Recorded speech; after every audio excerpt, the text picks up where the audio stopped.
बहुत समय पहले एक खंडहर से घर में कुछ बच्चे चले जाते हैं। तो वो दीवार में एक बुढ़िया का सर टंगा हुआ देखते हैं जो अचानक से जलने लगता है, जिसे देख के सब बच्चे डर जाते हैं। ये कहानी है मुंडी वाली चुड़ैल नामक भूत की। ये कहानी है 3 बच्चों की, रेड वाला जो मुत्तू, ग्रीन वाला सुत्तू और जो ब्लू वाला है उसका नाम होता है फट्टू। ये तीनों जब खेल रहे होते हैं उसी समय मुत्तू सुत्तू को ये घर दिखता है, तो ये उस घर में जाने की कोशिश करने लगते हैं।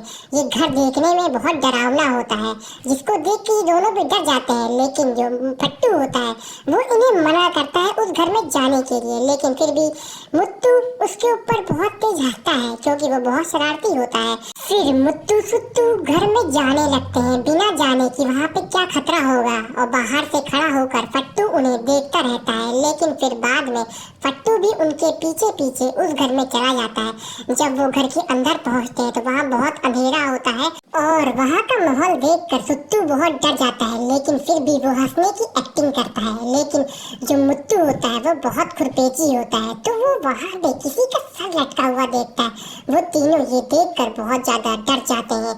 वो तीनों दीवार पर एक बुढ़िया का सर लटका हुआ देखते हैं जो बहुत पुराना होता है, लेकिन उसके दांत अभी भी चमक रहे होते हैं। वो तीनों यही सोच रहे होते हैं कि ये किसने किया होगा। तभी मुत्तू के दिमाग में एक शैतानी सा ख्याल आता है, तो वो फिर माचिस की तीली जला करके उस मुंडी में आग लगा देता है। तभी वो मुंडी में आग लग जाती है और जो वो मुंडी होती है वो तेजी से चीखने चिल्लाने लगती है।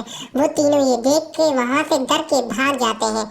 सुत्तू और फट्टू तो अच्छे से डर जाते हैं, लेकिन मुत्तू के चेहरे पे अभी भी कोई डर नहीं दिखाई दे रहा होता है। फिर सुत्तू को वो चुड़ैल चीखते चिल्लाते हुए बुला रही होती है कि मेरे पास आ जाओ, ना जाओ, लेकिन वो लोग फिर भी उस घर को छोड़कर अपने घर चले जाते हैं और रात में सो जाते हैं। अगले दिन जब सुत्तू सो के उठता है तो उसके पूरे बाल झड़े हुए दिखाई देते हैं। वो पूरा टकला हो जाता है। तभी उसकी चीख को सुनकर उसके मम्मी पापा उसके कमरे में आते हैं और वो देखते हैं कि उनका लड़का पूरा टकला हो जाता है। वो भी देख के घबरा जाते हैं। फिर वो अपने लड़के से पूछते हैं बेटा क्या हुआ, तो बताता नहीं। लेकिन फिर बाद में सुत्तू पूरी बात उनको विस्तार से बताता है। उसके बाद फिर पूरे गांव वाले वहां जाते हैं और वो वहां पे बहुत ही डरावनी चीज देखते हैं, जिससे मुत्तू के पापा की तो हवा ही खसक जाती है। वो वहां पे ये देखते हैं कि किसी की मुंडी जली हुई पड़ी हुई है। तब तक मुत्तू के पापा को पूरी सच्चाई पता चल जाती है कि ये सब उनके लड़के ने किया है। तो फिर मुत्तू के पापा कहते हैं कि सच्चाई पता करनी पड़ेगी। उधर मुत्तू की मम्मी बहुत तेज तेज रो रही होती है। उधर तीनों के पापा मिलकर एक प्लान बनाते हैं कि इस राज से तो पर्दा उठाना पड़ेगा। फिर वो तीनों जितने भी गांव वाले होते हैं सबको मिलकर बाहर भेज देते हैं और वो तीनों मिलकर वहाँ खोजबीन शुरू करते हैं। तभी उन्हें वहाँ एक कुआं दिखाई देता है, तो वो तीनों उस कुएं में उतर जाते हैं धीमे धीमे। उन्हें वहाँ शक होता है, इसीलिए वो वहाँ पे खुदाई शुरू करते हैं।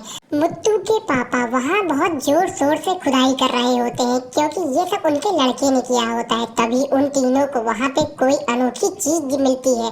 वो उस अनोखी चीज को पकड़वा कर धीमे धीमे आहिस्ता आहिस्ता ऊपर पहुँचवाते हैं।